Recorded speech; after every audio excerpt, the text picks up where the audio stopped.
The sun had barely cracked the horizon over Bagram when the first report came in. A Navy SEAL team, call sign Dagger 12, had gone silent in the Korangal Valley. 6 operators, pinned down in a stone compound surrounded by insurgents who'd been waiting for exactly this kind of mistake. The quick reaction force was wheels up in 20 minutes, but the valley was a graveyard of helicopters. Everyone knew it. The mountains ate rotors for breakfast, and the Taliban had learned to wait until the birds committed to the approach before opening up with everything they had.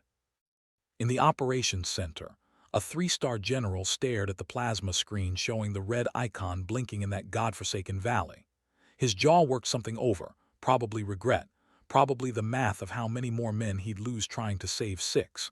The Air Force liaison suggested fast movers, F-16s that could scream in and dump ordnance, but everyone in that room knew the truth. The friendlies were too close. Any bomb that killed the enemy would paint the seals across the rocks too. That's when someone mentioned the warthogs, the A-10 Thunderbolts sitting on the apron, ugly as sin and twice as mean. Ground pounders loved them. Pilots called them flying tanks. The problem was the valley. Narrow approaches, high walls, surface-to-air missiles that had already claimed 2 Apache in the last month. Flying an A-10 into that terrain was like threading a needle while someone shot at your hands. The general looked at his watch. Dagger 12 had maybe 40 minutes of ammunition left. After that, it was hand-to-hand, and SEALs didn't surrender. He turned to the liaison, a colonel with a handlebar mustache and eyes that had seen too many young men go into bags. "Who have we got?" The colonel checked his roster. Most of the experienced hog drivers were either in the air or down for maintenance. Then he saw the name and hesitated. His finger hovered over it like touching it might burn him. "Sir, we have Captain Cale Merrick. She's qualified, current on." "I don't care what's between her legs, Colonel. Can she fly?" The room went quiet, not the comfortable kind. The kind where everyone pretends they didn't hear what they just heard. The colonel's face reddened.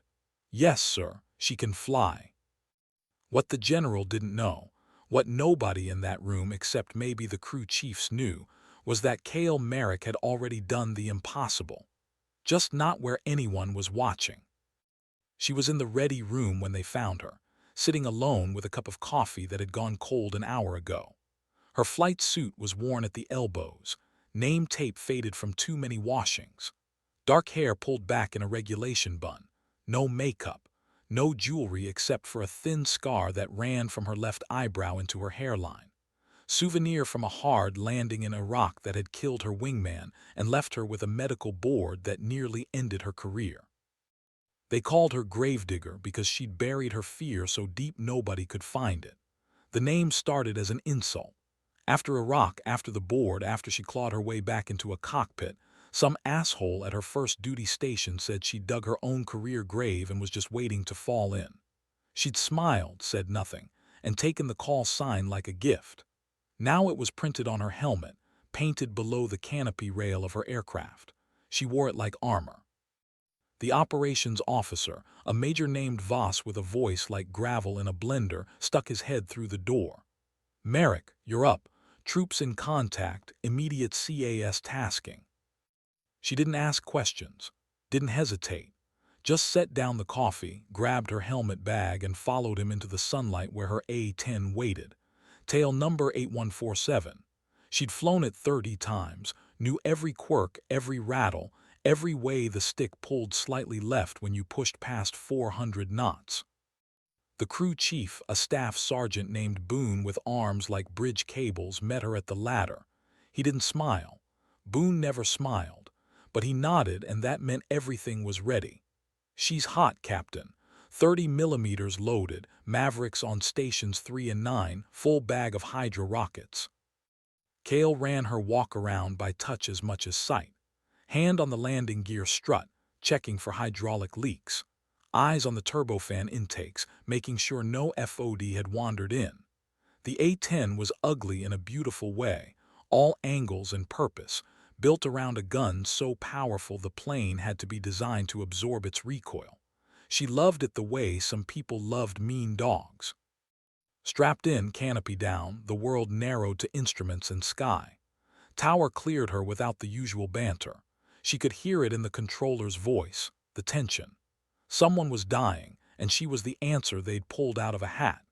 The engine spooled up with a sound like 1,000 angry bees, and she taxied toward the runway, feeling the weight of ordnance pulling at the wings.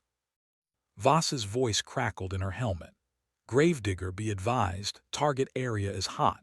Multiple MANPADs reported, small arms, possible ZSU. Friendlies are danger close, and I mean close. You're going to be threading the needle on this one. She clicked the mic twice. Roger, no need for words. Words didn't stop bullets.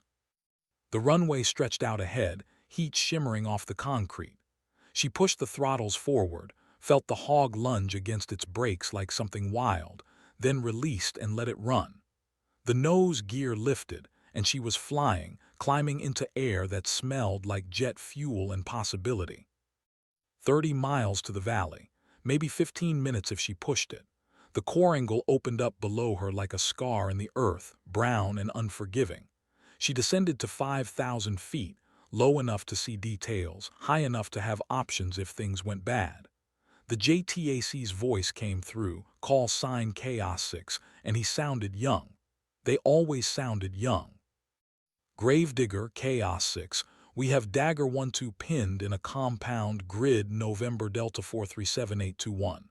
Heavy contact from 3 sides, estimate 40 to 50 enemy fighters.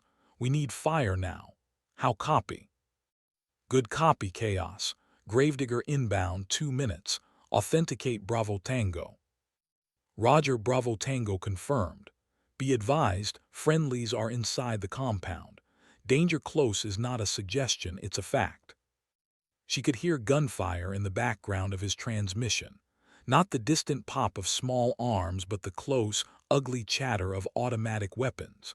She armed the gun, felt the master arm switch click under her thumb.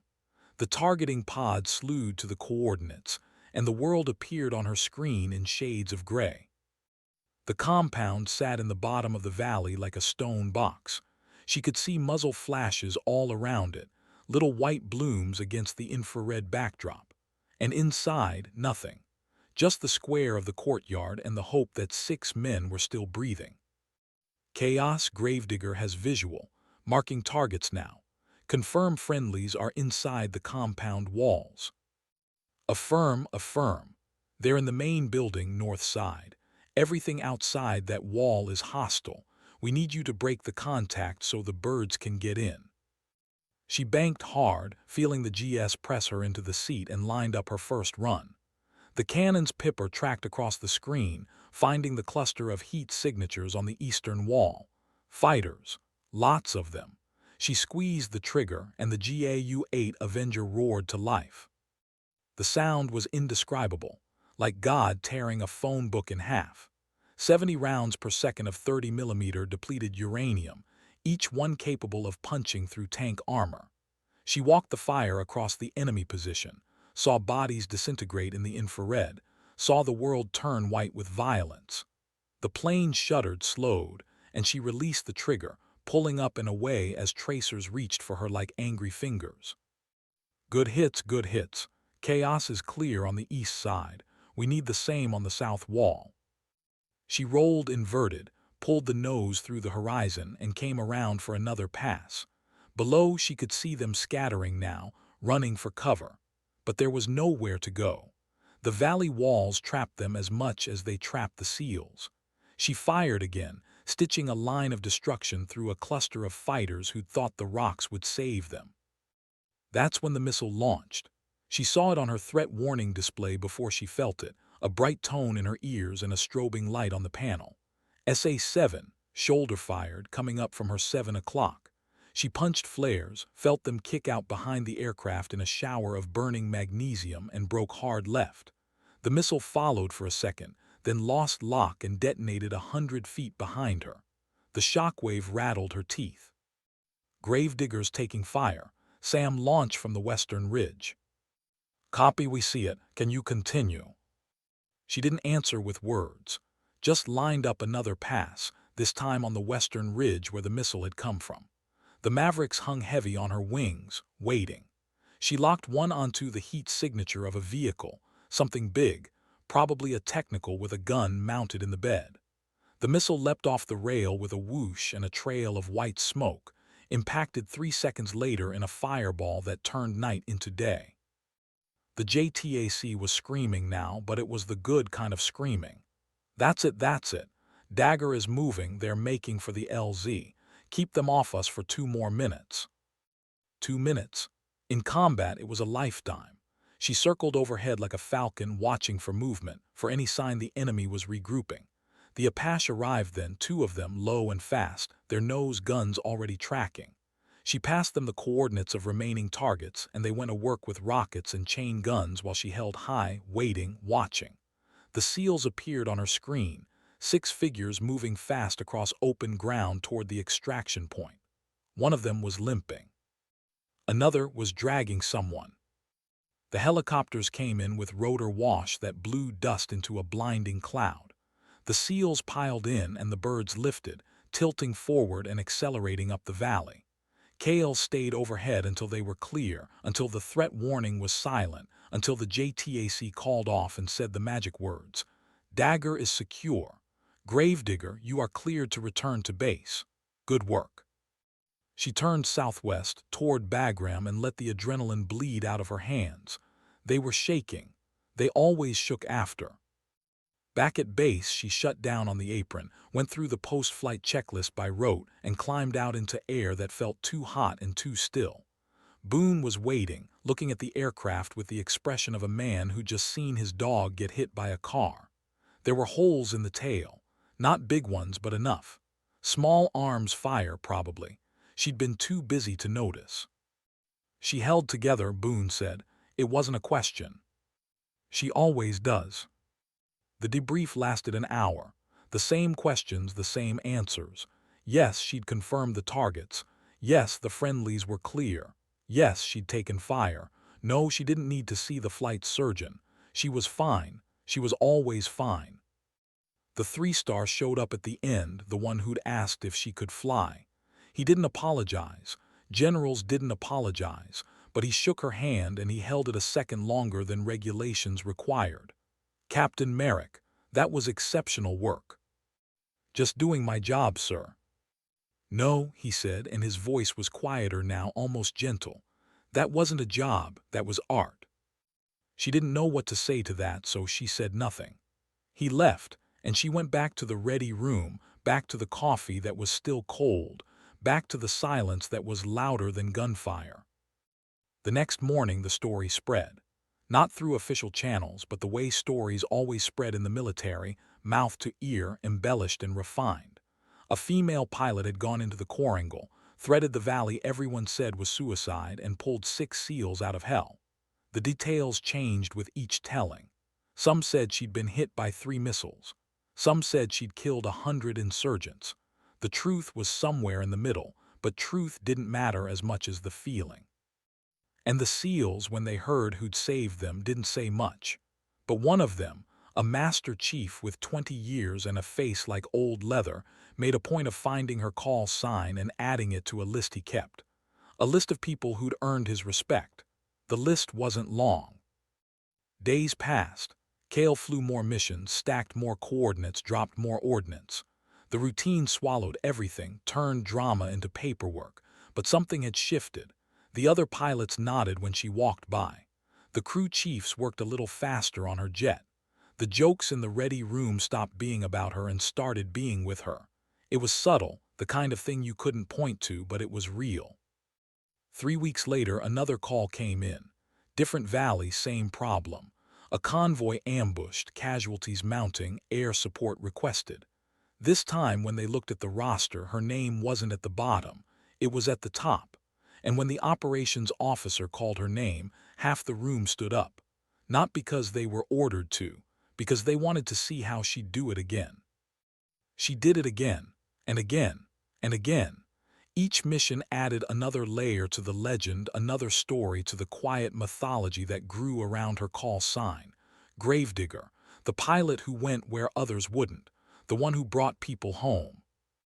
But legends have weight, and weight is exhausting. She started sleeping less, eating less. The adrenaline that used to bleed away after missions stayed in her blood, keeping her wired, keeping her sharp. Too sharp. She'd sit in the ready room at Dark 30, staring at maps, memorizing terrain features, planning for contingencies that might never happen. Boone noticed. He didn't say anything, but he started showing up early too, working on her jet even when it didn't need work, just to be there.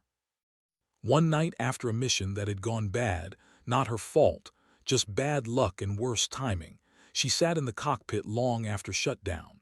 The base was quiet. Boone climbed up the ladder without asking and sat on the canopy rail. "You know," he said, "this bird's got about 1,000 more hours in her before she's due for depot maintenance. You trying to use them all up this month?" She didn't look at him. "Can't save everyone." "No," Boone agreed. "But you saved those 6, and those 4 last week, and that convoy before that, that's not nothing." "Feels like nothing when you see the ones you miss." He was quiet for a moment, then reached into his pocket and pulled out a challenge coin. Not a standard one. This was beaten up, worn smooth at the edges, the kind that had been carried for years. "Master Chief Dalton, Dagger 1-2, he asked me to give you this. Said to tell you that you're on the list."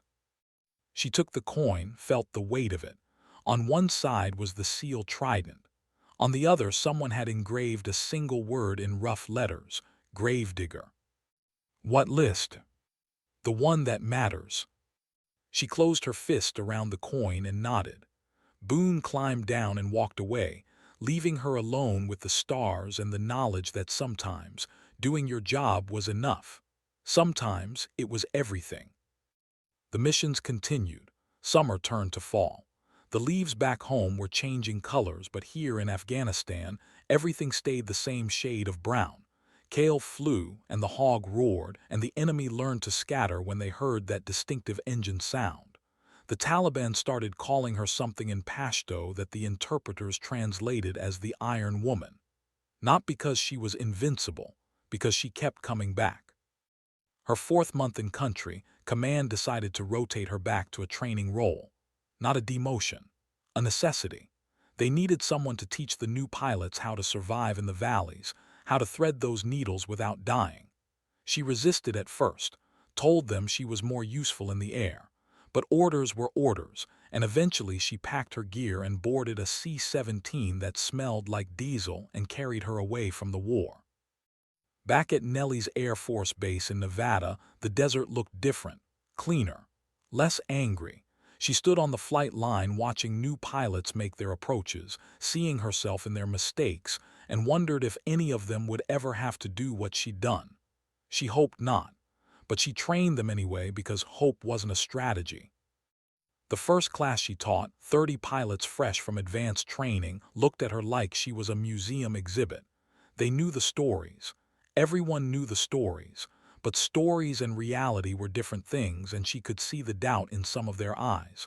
A woman, a small one at that. How dangerous could she really be? She didn't tell them, she showed them.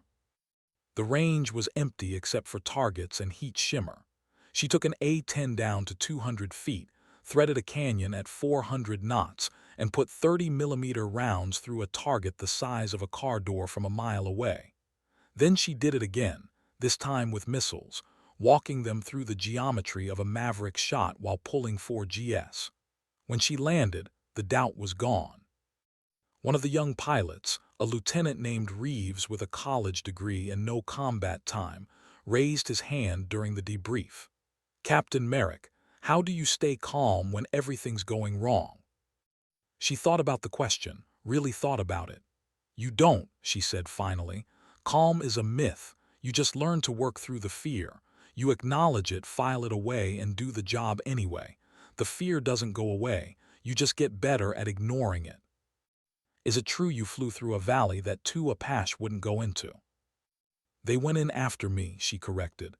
"And they had a harder job. I just made noise. They extracted under fire." But the legend didn't care about corrections. The legend wanted drama, wanted a hero, wanted someone to admire. She gave them competence instead and hoped it was enough. Months became years. She made captain, then major. The wars wound down, or at least America's participation in them did.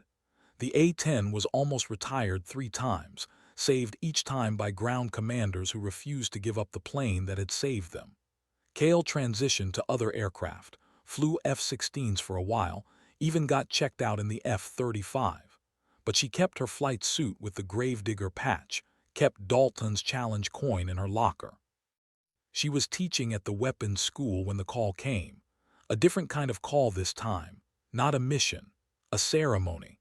The Air Force wanted to recognize her actions in the Korangal with a medal, not the Medal of Honor that was reserved for actions beyond what she'd done, but the Distinguished Flying Cross, which was significant enough.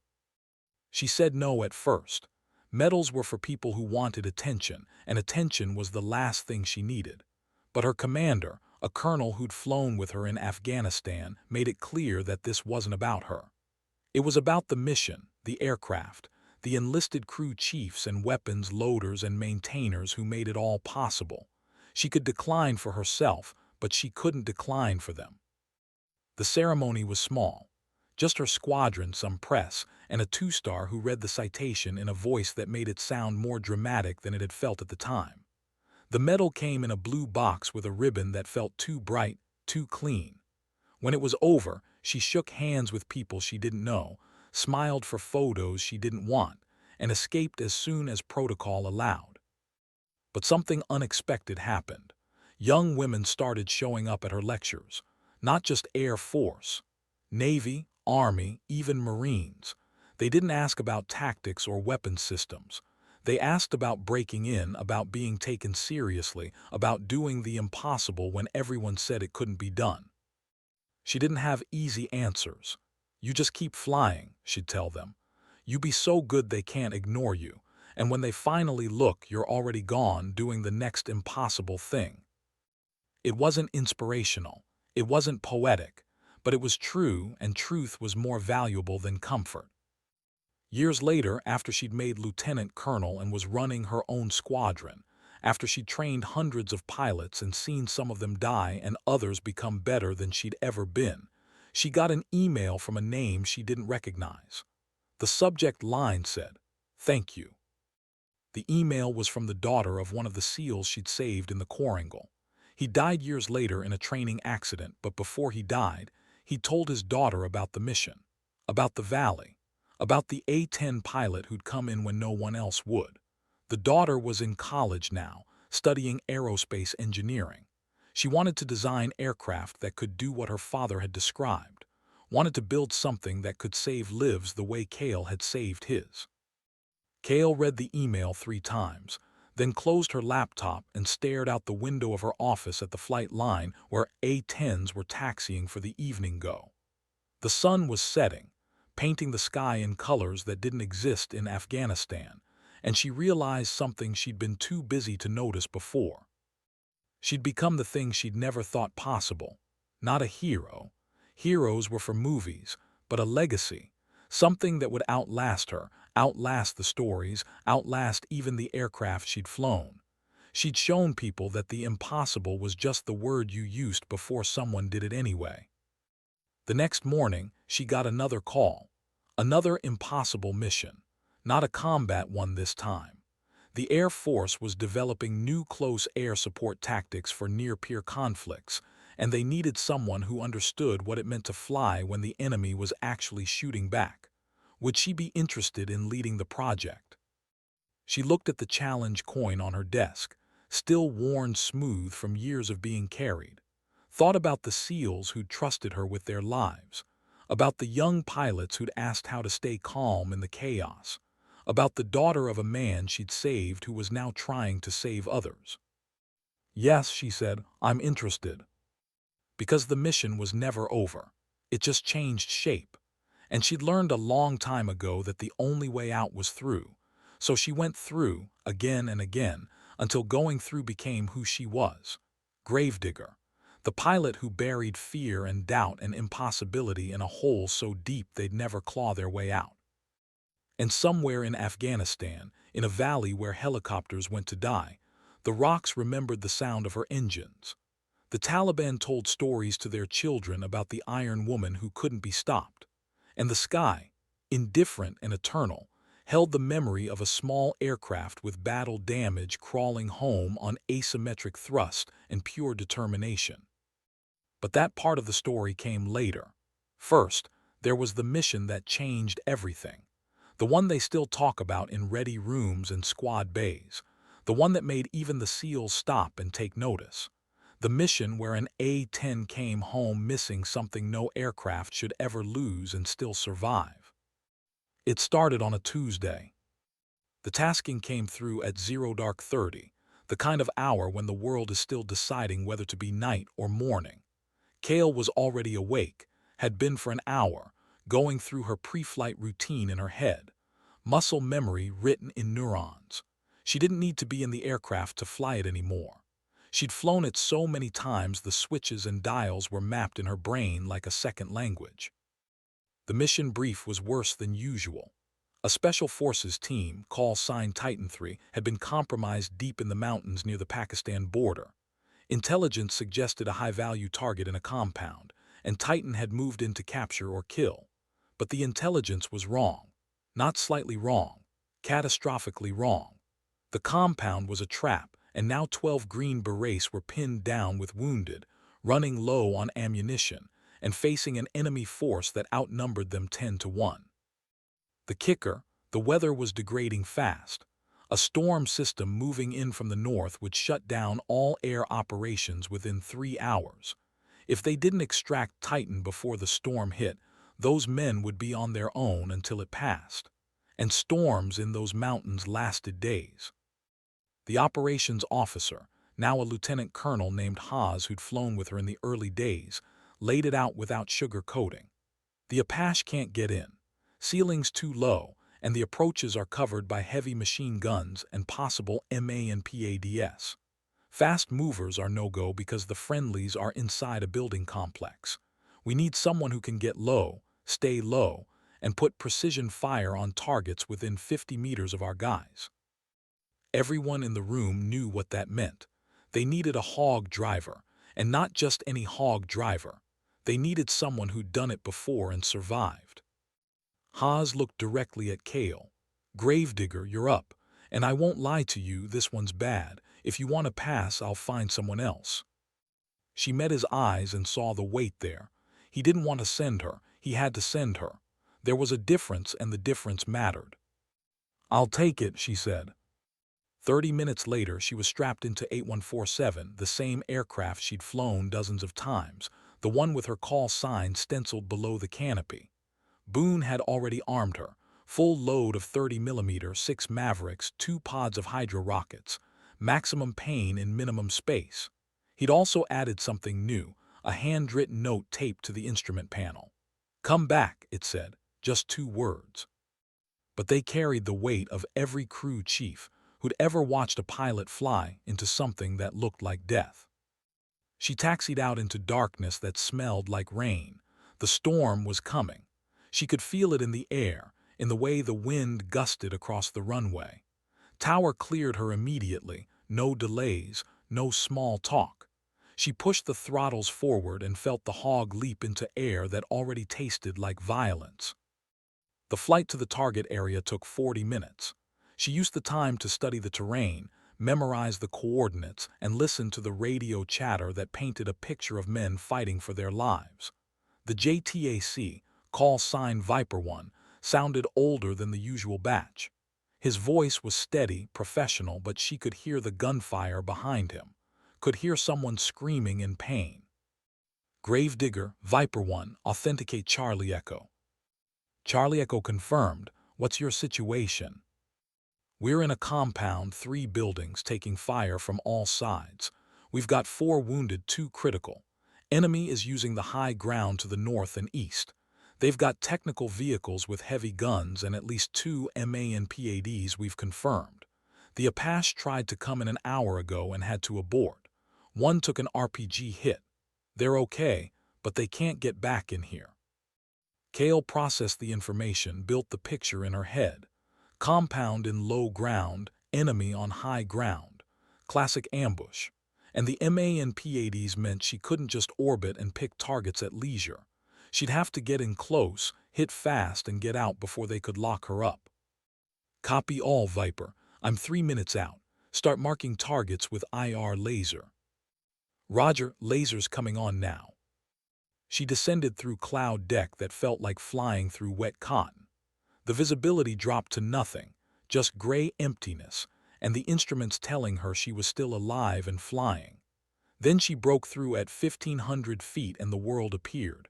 Mountains, valleys, and in the center of it all, a compound lit up by muzzle flashes like a Christmas tree made of violence.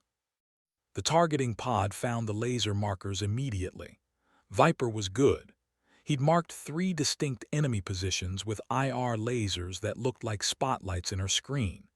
She locked the gun on the first position, a cluster of fighters behind a stone wall, and rolled in. The approach was steeper than she liked, almost 45 degrees, the nose pointing at the ground like she was going to lawn dart into the earth. But it was the only angle that kept her clear of the MANPAD threat envelope. She squeezed the trigger at 2,000 feet, held it for 3 seconds, and pulled out so hard the GS turned her vision gray at the edges. The GAU-8 did its work. The stone wall disintegrated. The fighters behind it ceased to exist in any meaningful way. Viper's voice crackled through. Good effect, good effect. Next target 200 meters east, machine gun position. She came around for another pass, saw the tracers reaching for her like slow-motion lightning, and fired again. This time she felt the hits. Small arms, probably, punching through the tail section. The aircraft shuddered but kept flying. A-10s were built to take damage. This was what they did. Third pass. Fourth. She lost count. Each run was another thread through the needle, another moment where physics and luck had to align perfectly, or she'd add her name to the list of pilots who'd tried and failed. The storm was closer now. She could see the rain in the distance, a gray curtain advancing across the mountains. Viper, Gravedigger, I've got maybe 10 more minutes before this weather shuts me down. Talk to me about extraction. Helos are inbound, ETA 5 minutes. But they can't land until you suppress the North Ridge. That's where the MANPADs are. She looked at her weapons loadout.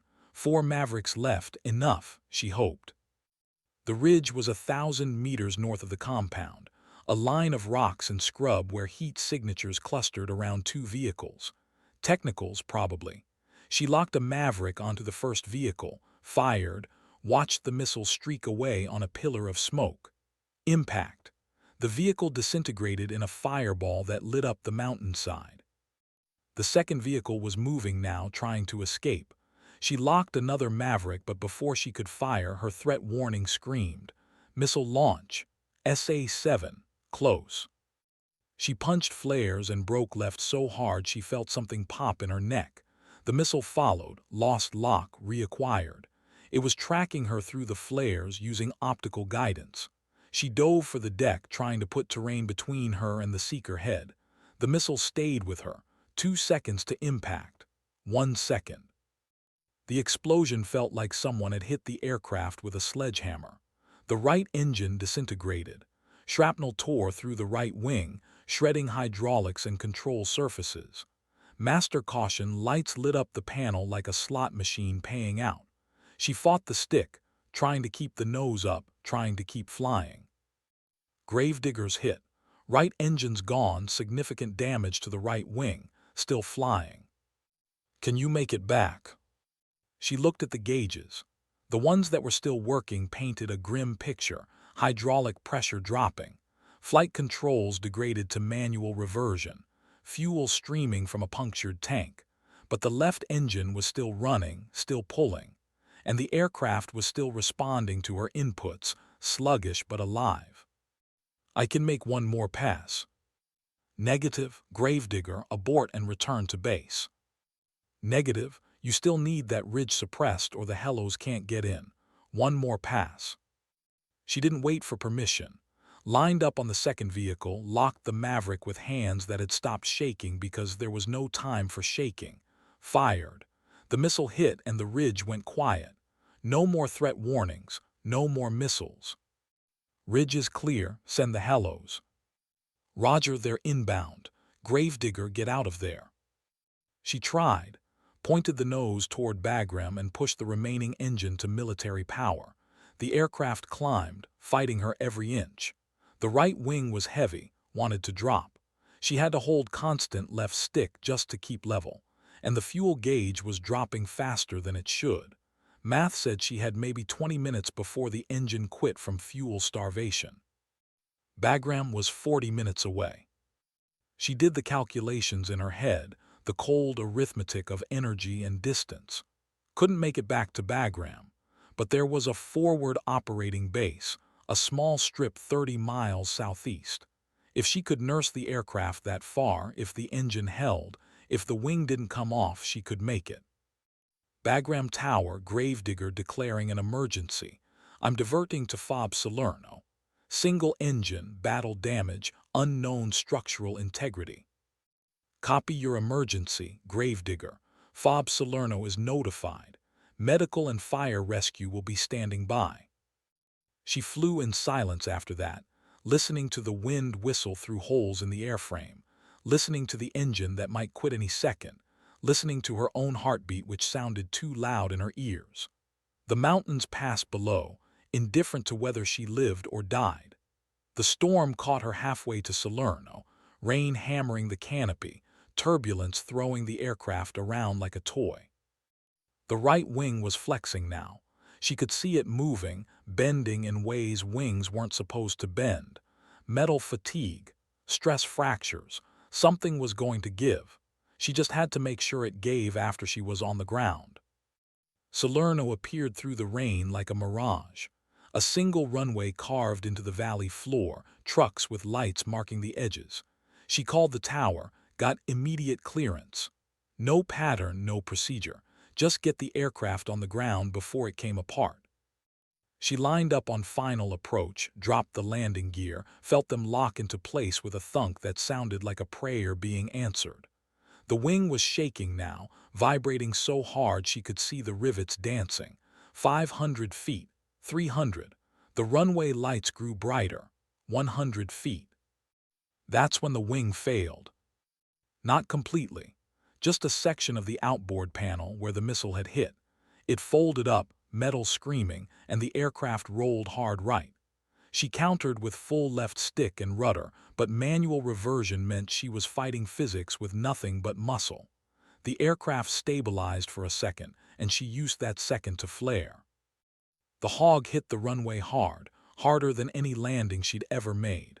The right main gear collapsed immediately, folded up like paper.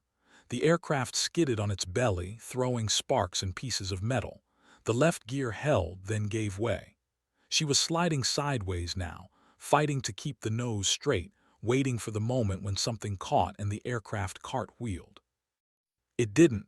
The hog slid 500 feet and stopped, sitting crooked on the runway with smoke pouring from the engines and fuel making rainbows in the puddles. Cale sat in the cockpit for a moment, hands still on the stick, and took inventory. She was alive. Everything hurt, but she was alive. She ran the shutdown checklist from memory, fingers moving over switches that mostly didn't work anymore. Then she popped the canopy, climbed out onto a wing that looked like it had been through a shredder, and stepped down onto concrete that felt more solid than anything she'd ever touched. The fire trucks arrived. The medics tried to check her over, but she waved them off. She was fine. She was always fine. What she needed was to see the aircraft, to understand what had kept her alive when by all rights she should have been a smoking crater in the mountains. Boone showed up 6 hours later, hitched a ride on a supply chopper. He walked around the aircraft without speaking, looking at the damage with eyes that had seen 1,000 aircraft and knew what each scar meant. Finally, he stopped in front of her. "Ma'am, I've been working on hogs for 20 years. I have never seen one this torn up still fly. Half the right wing is gone. The engine mount is cracked. You've got holes I could stick my fist through. And you landed it." She looked at the aircraft, her aircraft, 8147. It would never fly again. They'd strip it for parts, melt down the rest. But it had done its job, brought her home, brought those 12 green berets home. "She's a good bird," Cale said quietly. "Yes, ma'am, she is." The story spread faster this time, not just through the military but beyond it. A pilot had brought home an A-10 that should have crashed, had taken a missile hit, lost half a wing, and still completed the mission. The photos went viral. The aircraft sitting broken on the runway, the missing section of wing, the scorch marks and holes. And the call sign, Gravedigger, the pilot who buried the impossible. The SEALs who'd been extracted, who'd watched from their helicopter as she'd made that final pass with an engine on fire and a wing coming apart, they didn't say much. But they added her to another list. The list of people they owed. The list that could never be repaid. Cale returned to Bagram 2 days later on a transport, and the reception was different. Not a ceremony. Just people who nodded, who made eye contact, who understood what she'd done and what it meant. The new pilots asked how she'd stayed calm. She gave them the same answer as always. You don't stay calm. You just keep flying.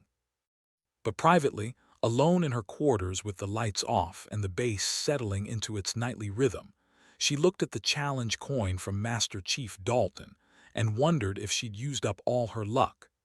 If the next mission would be the one where the math didn't work out, where the aircraft didn't hold together, where she became another name on a memorial wall.